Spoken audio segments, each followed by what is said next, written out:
بسم اللہ الرحمن الرحیم۔ السلام علیکم ورحمۃ اللہ وبرکاتہ۔ دعا گو ہوں کہ اللہ پاک تمام امت مسلمہ کو اپنی حفظ و امان میں رکھے اور تمام کے لیے آسانیاں پیدا فرمائے، آمین ثم آمین۔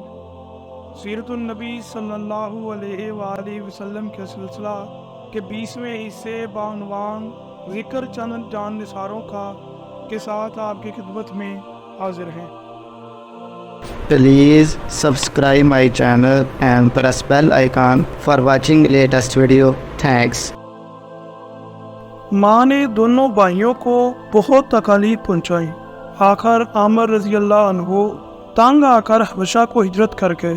عامر رضی اللہ عنہ کے حبشہ ہجرت کر جانے سے پہلے ایک روز حضرت سعد بن ابی وقاص رضی اللہ عنہ گھر آئے تو دیکھا ماں اور عامر رضی اللہ عنہ کے چاروں طرف بہت سے لوگ جمع ہیں۔ میں نے پوچھا لوگ کیوں جمع ہیں؟ لوگوں نے بتایا یہ دیکھو تمہاری ماں نے تمہارے بھائی کو پکڑ رکھا ہے اور اللہ سے عہد کر رہی ہے کہ جب تک عامر بے دینی نہیں چھوڑے گا اس وقت تک یہ نہ تو کھجور کے سائے میں بیٹھے گی اور نہ کھانا کھائے گی اور نہ پانی پیے گی۔ حضرت سعد بن ابی وقاص رضی اللہ عنہ نے جو سن کر کہا اللہ کی قسم ماں تم اس وقت تک کھجور کے سائے میں نہ بیٹھو اور اس وقت تک کچھ نہ کھاؤ پیو جب تک کہ تم جہنم کا ایندھن نہ بن جاؤ۔ غرض انہوں نے ماں کی کوئی پرواہ نہ کی اور دین پر ڈٹے رہے۔ اسی طرح حضرت ابوبکر صدیق رضی اللہ عنہ کی کوششوں سے حضرت طلحہ تیمی رضی اللہ عنہ بھی اسلام لے آئے۔ حضرت ابوبکر صدیق رضی اللہ عنہ نے انہیں حضور نبی کریم صلی اللہ علیہ وآلہ وسلم کی خدمت میں لائے اور یہ آپ صلی اللہ علیہ وسلم کے ہاتھوں پر مسلمان ہوئے۔ اس کے بعد حضرت ابوبکر صدیق اور حضرت طلحہ رضی اللہ عنہ نے اپنے اسلام لانے کا کھل کر اعلان کر دیا۔ ان کا اعلان سن کر نوفل ابن ادبیہ نے انہیں پکڑ لیا۔ اس شخص کو قریش کا شیر کہا جاتا تھا۔ اس نے دونوں کو ایک ہی رسی سے باندھ دیا۔ اس کی اس حرکت پر ان کے قبیلے بنو تمیم نے بھی انہیں نہ بچایا۔ اب چونکہ نوفل نے دونوں کو ایک ہی رسی سے باندھا تھا اور دونوں کے جسم آپس میں بالکل ملے ہوئے تھے اس لیے انہیں قرینین کہا جاتا ہے، یعنی ملے ہوئے۔ نوفل بن ادبیہ کے ظلم کی وجہ سے نبی کریم صلی اللہ علیہ وآلہ وسلم فرمایا کرتے تھے اے اللہ ابن ادبیہ کے شر سے ہمیں بچا۔ حضرت طلحہ رضی اللہ عنہ اپنے اسلام قبول کر لینے کا سبب اس طرح بیان کرتے ہیں میں ایک مرتبہ بصرہ کے بازار میں گیا، میں نے وہاں ایک راہب کو دیکھا، وہ اپنی خانقاہ میں کھڑا تھا اور لوگوں سے کہہ رہا تھا کہ اس مرتبہ حج سے آنے والوں سے پوچھو کیا ان میں کوئی حرم کا باشندہ بھی ہے؟ میں نے آگے بڑھ کر کہا میں حرم کا رہنے والا ہوں۔ میرا جملہ سن کر اس نے کہا کیا احمد کا ظہور ہو گیا ہے؟ میں نے پوچھا احمد کون؟ تب اس راہب نے کہا احمد بن عبداللہ بن عبد المطلب، یہ اس کا مہینہ ہے، وہ اس مہینے میں ظاہر ہوگا، وہ آخری نبی ہے، اس کے ظاہر ہونے کی جگہ حرم ہے اور اس کی ہجرت کی جگہ وہ علاقہ ہے جہاں باغات ہیں، سبزہ زار ہیں، اس لیے تم پر ضروری ہے کہ تم اس نبی کی طرف بڑھنے میں پہل کرو۔ اس راہب کی کہی ہوئی بات میرے دل میں نقش ہو گئی۔ میں تیزی کے ساتھ وہاں سے واپس روانہ ہوا اور مکہ پہنچا۔ یہاں پہنچ کر میں نے لوگوں سے پوچھا کیا کوئی نیا واقعہ بھی پیش آیا ہے؟ لوگوں نے بتایا ہاں محمد بن عبداللہ امین صلی اللہ علیہ وآلہ وسلم نے لوگوں کو اللہ کی طرف دعوت دینا شروع کی ہے۔ ابوبکر صدیق نے ان کی پیروی قبول کر لی ہے۔ میں جو سنتے ہی سیدھا ابوبکر صدیق رضی اللہ عنہ کے پاس پہنچ گیا۔ میں نے انہیں راہب کی ساری بات سنا دی۔ ساری بات سن کر حضرت ابوبکر صدیق رضی اللہ عنہ حضور نبی کریم صلی اللہ علیہ وآلہ وسلم کی خدمت میں گئے اور آپ کو یہ پورا واقعہ سنایا۔ آپ صلی اللہ علیہ وآلہ وسلم یہ سن کر بہت خوش ہوئے۔ اسی وقت میں بھی مسلمان ہو گیا۔ یہ حضرت طلحہ رضی اللہ عنہ